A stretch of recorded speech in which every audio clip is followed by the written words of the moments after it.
Like all big cities, Tokyo has plenty of taxis. In fact, it has more cabs than New York, Paris, or Hong Kong. An estimated 60,000 of them crisscross the city every day. That's only a small fraction of the total number of vehicles that drive Tokyo's streets and expressways. But the problem with cabs is that they travel long distances and they idle for long periods of time. That's why the Japanese government is trying to transform taxis as part of its efforts to reduce carbon emissions. So it teamed up with Tokyo's largest cab company to fund the first all-electric taxi fleet for a major city. Taxis have always been the cars that use the most gasoline, the most petrol inside cities. They don't drive very fast, but they really pollute a lot.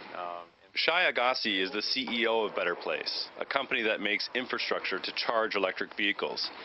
It's providing the key to this pilot project, a battery switching station. Think of it as the gas station of the future. A day before the official launch, Agassi showed CBC News how the process works. When they come into the station, which they do sort of roughly every 100 miles or so, they basically go through this lane. You get in and then it rolls you off, and a plate comes from below that basically props up their battery, and it allows the battery latches to disconnect themselves.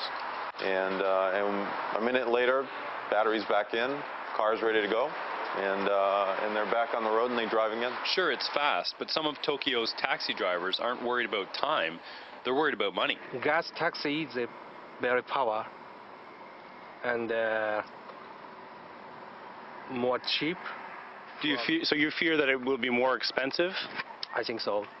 Actually, it's going to cost less to the taxi drivers and the taxi companies to drive an electric car than to get a gasoline car. Agassi says electric taxis are a perfect fit for major cities all around the world, including Canada. Tokyo's pilot project starts next week and runs until the end of July. Craig Dale, CBC News, Tokyo.